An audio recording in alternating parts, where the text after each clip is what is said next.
Welcome everyone to the Tera Award Summit for the Top 20 Conscious Entrepreneurs. My name is Dr. Tera Maxwell and I'm your host for the summit.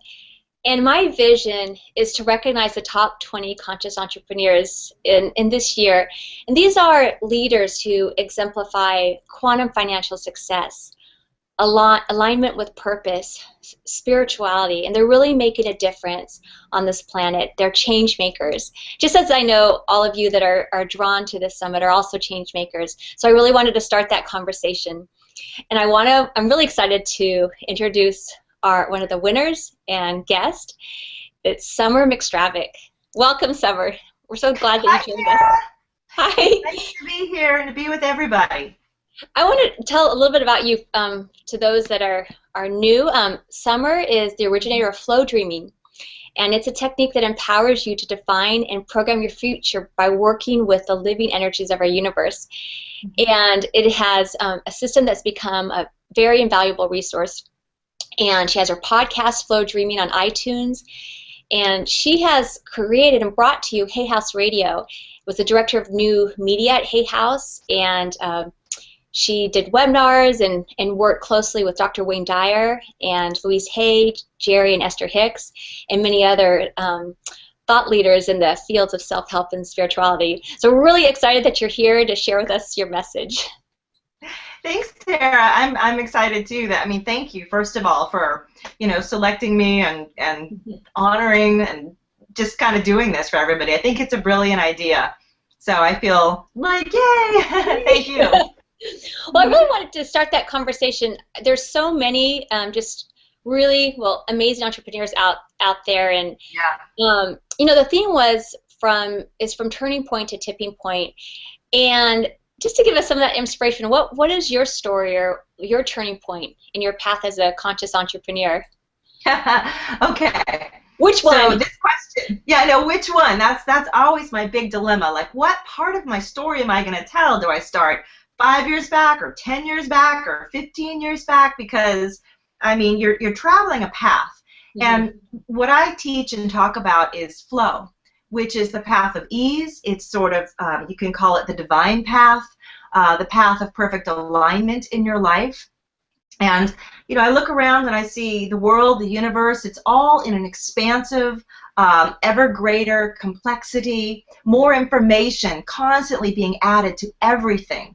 I was, in fact, on my podcast yesterday, I was explaining how one of the views I have for how, things work out there is that, we're all collecting experiences every second. We're like big baleen whales in the ocean. Just instead of scooping up krill, we're scooping up experiences, right? Yeah. So as we move in our lives from, before we were born through this life on into whatever comes next, it's all about what do we want to gain, what do we want to grow from, and we're going to do it no matter what. And that's one of the misconceptions I think about manifesting. It's something that you do, but in my world, it's something that you are. It's just a matter of controlling it or guiding it, suggesting it. So I think my story for when I first made the big turn into this work I do, teaching about manifesting flow and flow dreaming, and especially how I work with my emotions to really talk to the universe well. There was a point when I was working at a big corporation. It's Hay House Publishing. Dr. Dyer and I had a weekly show together. We were being broadcast on Sirius XM. I was making, seminars for Jerry and Esther Hicks, and it was just like, raining down coins of abundance everywhere. And I wasn't, at that time really clear on how this had happened for me or why it was happening for me or how I happened to be in such a lucky position. But as I became more aware of my own my own method, which became flow dreaming, I started to see the patterns in everything, which was I'm being trained for something. I'm being exposed to the kind of thought leaders that I need to see and get comfortable with so I can do this someday. And I know not everybody's going to have that experience, but for me it was a real eye-opener where I thought to myself, so what if I'm not doing this forever?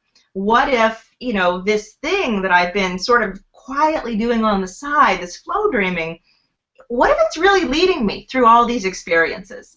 And through a series of shifts and just time, and I mean, what ended up happening is there was a certain point, and I remember standing in my bathroom.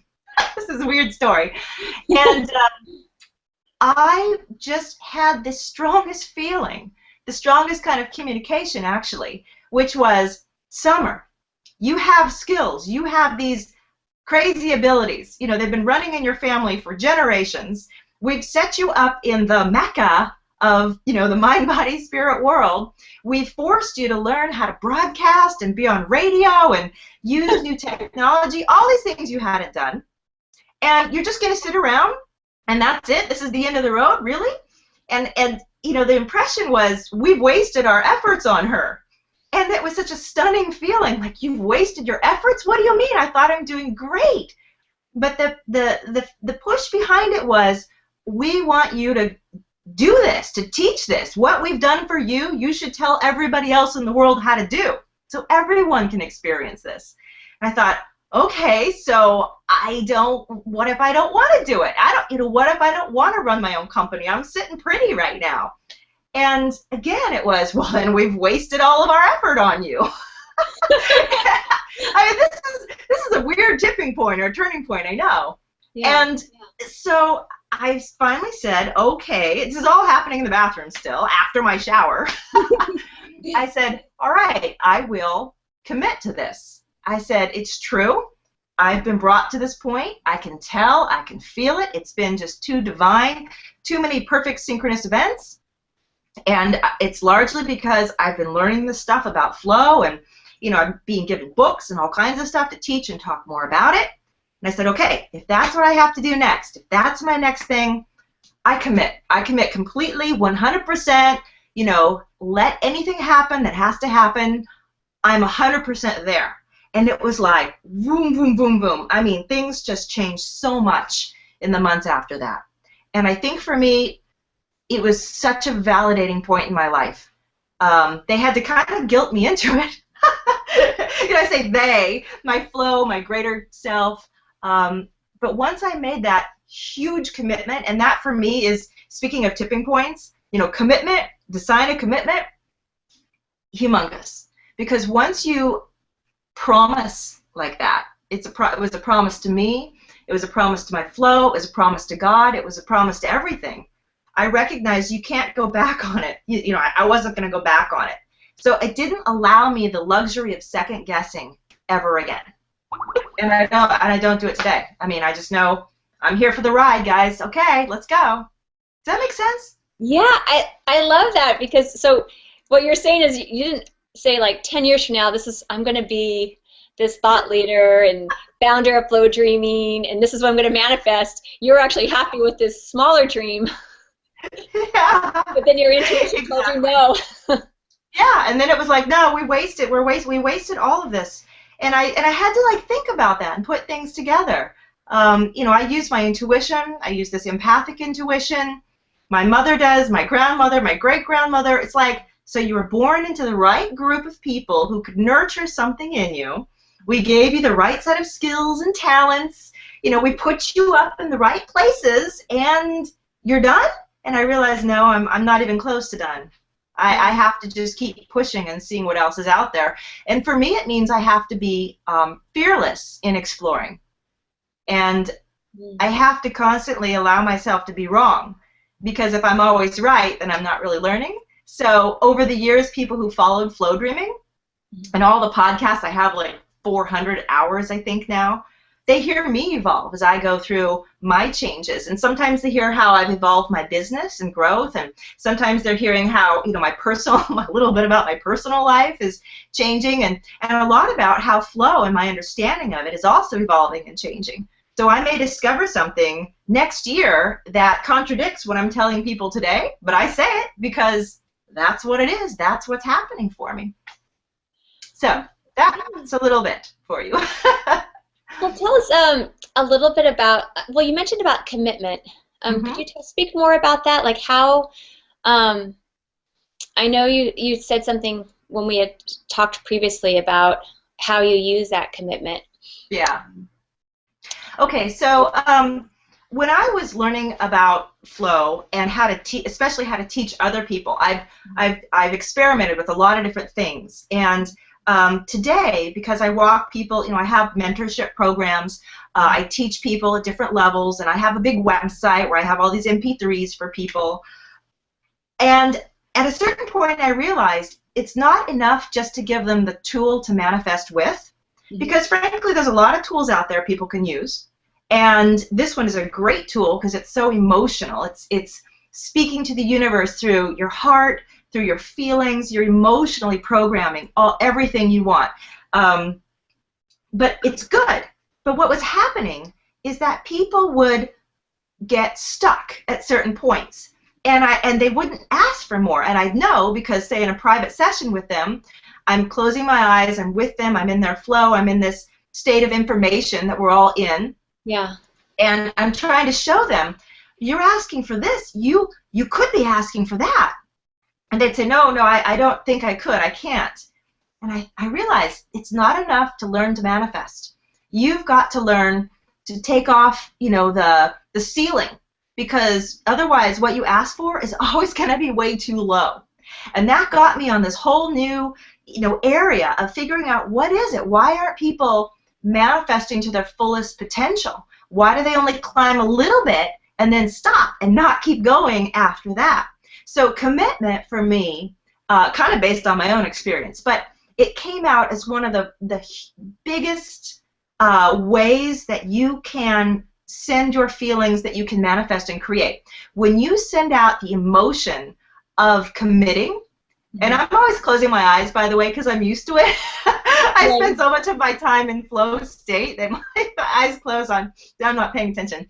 But when you are in your flow and you're sending this emotion of commitment into it, what happens is that all the things that you create around you are essentially a mirror of what's inside you. So you have people trying to create stuff outside of them, not matching who they are. So if they're like flashing, blah, blah, this is who I am, this is who I am, and over there, that's the thing I want to manifest, you can see how the two will never match. But if I'm manifesting, if I am feeling this huge sense of I'm committed to this, so like let's say an example is, I know a lot of people want to start their own businesses, right? There's a difference between I want to start my own business and saying, this is one of my magic phrases, this is going to happen. Like, everybody think of it right now. This is going to happen. This is going to happen. This is going to happen. Okay, even saying that, I mean, there's like a weight, there's like a force, a feeling to it. And it's like, woo, it goes everywhere. And what happens instead, out here, the flow and everything that's, working to align and create stuff for you, it's like, hey, buddy, she said this is going to happen. Snap awake, everybody. She went from saying, I hope it happens, and I'm working for it to happen, and once I can quit my job, it's going to happen, and, it's like, now she said this is happening.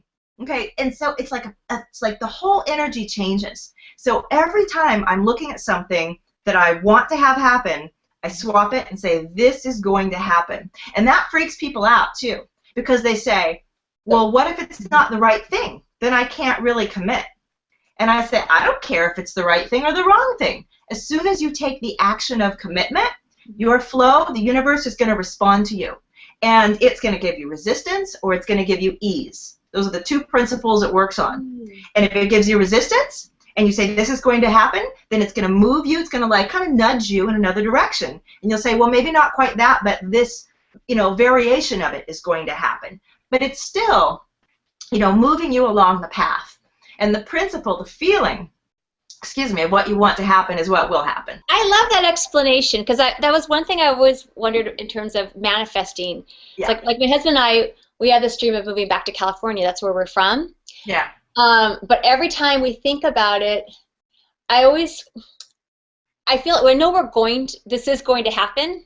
Yeah. But I've also felt like there's other things we need to do, other places we need to serve first. Yeah. And yeah, so I like that. You're participating in the emotions of contradiction. So this is going to happen. Yes. But I'm not so sure. Okay. And think of this is going to happen as the ultimate clear pane of window glass. Yeah. But these other things may have to happen first. I have to have this amount of time and flexibility, and his job has to change, and da da da da da. Now you're muddying the water with all this other stuff that you're thinking, and it's one of the biggest reasons people don't get what they're after and don't get what they're creating, because they have all these muddy things. That's where flow again comes in, and it allows you to trust implicitly. So Tara, you're moving to California, where you belong. Okay. It's going to happen. Do you want it to happen in a way that has the easiest path for you, where you are completely supported, where you get what you need when you need it, where everything is resolved that is now unresolved? Right? You say yes, yes, yes, yes. Yes. Okay. And my children, and for them too. I think that's the. For your children? Oh, because they don't want to move? Well, they go to a Montessori, so their school's really important. It's an important value. So okay. That they all are included. But I don't want to make this about me, but that was just a good example. Well, there's tons of Montessori schools out here too. They might be really, really happy. That's true. Okay, I'm just saying, because that's another cloud. It's mixing the water, making it not quite so clear and straight. But if you apply it to whether it's to moving or to starting a business, with the initial commitment, it's like boom, things go into action for you. So I like that. I like that a lot. I have others too. You want me to go through the next one? Yes. How about the sign of discomfort? Which you're feeling a little right now, like, oh God, I don't know if I'll make that move. I know, I can feel it right here. I think for me, when I recognize the next thing, the kind of, we're talking about tipping points already, right? Yeah. Kind of, right? Yeah. Sign of discomfort. For me, that's a tipping point. That tells me I'm about to shift. And there was a time when I feared being uncomfortable because I thought it meant things are going wrong. Because that's what we're trained to understand. Things are going wrong when something doesn't feel right. Right. There's a difference. There's two kinds of discomfort. The one is, yes, in fact, do not walk down that dark alley because something bad is probably lurking there. That's a sign of discomfort. Right. The other sign is, I'm really nervous about this because I've never done it before. I don't know if I'm going to do it right. I don't even know if it's going to work out. I may lose my, I can't say bad words, huh? I may lose my money, house, husband, whatever. I don't know if I try it. But I have a real sense that it fits me. And what I tell people is that it's like, if we all occupy a little central area of our lives, this is where we spend most of our time, and the things we do and the things that we manifest are right in here. If you're really growing, you should be getting to the edges of that comfort zone continuously. If you're not constantly expanding and growing that comfort zone and getting to the edges always feel uncomfortable because you haven't been there before. You're looking out at things you haven't touched or tasted. But if you want to grow, if you want to make more money, if you want to fall in love with the right person, if you want to do all those things, you have to start playing around in the borders, in the outer edges. Yeah. So when I feel discomfort now, I say to myself, is it discomfort that's a warning, or is it discomfort that I'm just afraid? It's inside me. It's a different feeling.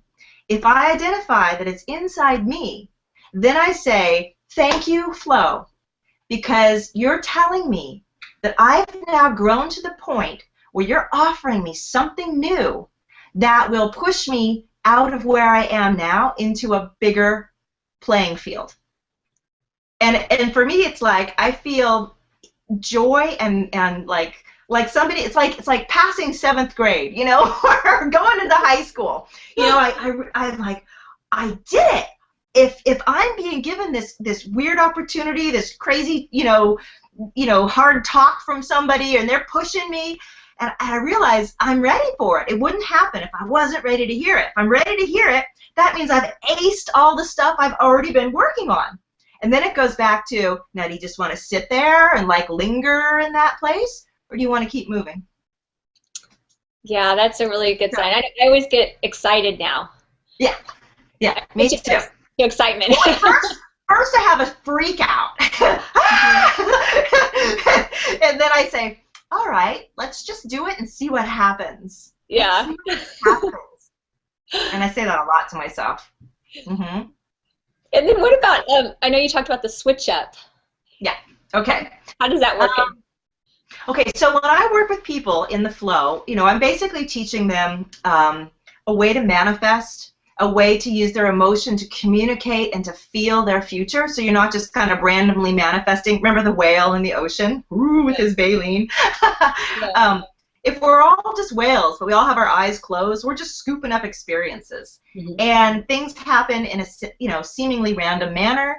And that's why people say that stuff happens, because that's the way they're living their life. It's true. What they're seeing and getting is, matching, because it always is. So if they expect random bad things all the time, voila, they get them. Mm-hmm. But if you instead are saying, I'd like to have some direction here. I have feelings that I want to accomplish in my life. Because I don't teach people really how to manifest things.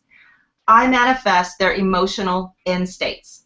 Mm. So I say, you think that moving to California is going to make you feel a certain way. At home, full of pleasure again, relaxed, in an atmosphere and climate that fits you. Mm-hmm. Those are the things you feel. So I'd say, don't ever think about moving to California. Think instead, I live in a place that fits me, where I feel at home, where I feel like these are my people. It's so easy to be here. Everything is in alignment for me here. So then what you're communicating to flow is, it's probably California, because you kind of already identified that. Mm-hmm. It also could be the Bahamas. It could be Paris, France. But you won't care at that point, because you're in an environment that absolutely emotionally fits you and supports you and your success and your growth. So I'm always kind of shifting people away from things, right? Things. Now, as I work with people over time, what was that? I like that, because that's the part, I guess, because you're actually being open to that or better, or to how the universe or God, instead of just trying to control, well, it has to be this way. You can't. That's a big fallacy about manifesting. You can't control that. You can try. Manifesting is about nudging, guiding, directing. You're the CEO, and you're saying the company is going to go this way next year. My life is going to go this way. It's going to have this feeling, and this feeling. Mm-hmm. Now, all of you workers, arrange what you need to do to give me those feelings. You arrange, and so that's where, if you grab it too tight, I want my sports car, and Flo is saying, you don't want a sports car. That's not going to give you the feelings you're after. You want a minivan instead. You'll get the minivan, and then you'll say, damn it, it doesn't work. Anyway, I just got off track. I do that a lot. Oh, the sign of the switch up. Yes. Okay. Okay, switch up. So when I've been working with people over time, I notice these certain tipping points that happen in them, and it clues me in, oh, they're on the verge of, I call it going big. They're on the verge of a breakthrough. What can I do to help them, support them, guide them, direct them through it, so that they can also guide their flow, to have all the best things happen. The sign of commitment is one thing I've seen in people. When they are at the point where they say, this is going to happen, that's one. The other one is the sign of discomfort. If they say, I'm feeling really uncomfortable and scared and I don't know what to do, I say, that is fantastic. You are exactly where you need to be. The other one is the switch. Now, the switch up happens sometimes randomly, but you can also create it in your life if you're just ready for it right now. Mm-hmm. For instance, I try and give myself switched up environments where, a couple times a year, where I will go to a conference or, hang out with certain groups of people that will break open my thinking. And often it means I feel like a little fish in a big pond of people around me, because I think, oh, they're so much more spiritually advanced than I am, and oh, they're such better business people than I am, or oh, they have so many more friends than I do. All these things. I put myself purposefully into that insecurity. And the reason is because by being in this kind of environment, I am pushing myself to change my expectations. Because after a certain amount of time, you will energetically adjust to that environment. And these things that these people are talking about will start to be things that don't seem so foreign and strange anymore. And you'll realize, wait a minute, maybe I can do that. Maybe that is who I am. You know, and that's why I'm a fan of going to great conferences or, you know, mentor programs. You know, even having friends that are like that. Have some friends who are continually, you know, letting you know that you're not living up. I mean, it's not just accountability. It's that you don't always want to surround yourself with the people who are exactly like you, because then you all float together. You know, you're all just kind of sitting there and you're not exploring the boundaries. But if you have people who aren't quite like you, and you kind of feel inspired by them, or you like, you know, where this is going, then you will start to explore your borders and boundaries, get into your discomfort zone, and then that's when you tip. That's when you wake up and go, oh my God, I should write that novel. I went to the writers' conference. I looked at all those people. They don't look smarter than me. They're certainly not more, you know, intelligent than me. How did they sit down and do this? I need to be doing this. And it makes you do it. I love how you captured that. It's so true about expanding. The sign of the switch up. Sign of the switch up. And you can make it happen, or you can, there's kind of a negative correlation to the switch up, I have to say. And that's what people often let themselves fall into because they're not paying attention. Their flow is trying to guide them where they need to go. And they're not listening because they're trying to, like you said, squeeze onto that thing that they think already needs to happen. I see this not usually, I see it mostly in relationships and work. But work oftentimes, when you know it's time to leave a job, you're not getting anything positive from the job anymore. Yet you stay and you try to make them like you, and you try to maybe keep your head down, and you try to just go through your duties without, you know, having any more emotional attachment to you try everything. Yeah. You try really, really hard to stay aligned to something you are clearly no longer aligned with.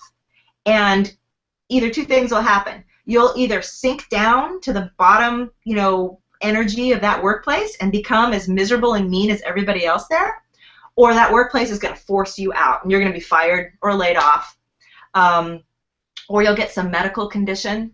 Yeah. But either way, the alignment, you just can't hold on anymore. You just can't hold on because you're not together. And that's a big switch up, but you don't want to get there. You know, that's when the universe is saying, hey, we've been trying to tell you for a while now. You haven't been paying attention. So we're going to do this now and tough it out. And that throws people into an instant switch up. And that's when they find themselves, you know, paddling around. What am I going to do? And I say, you're in the best place ever. And again, people are just, what are you talking about? Anyway. It's so great to have that metaphor because then you can recognize it and actually seek those opportunities.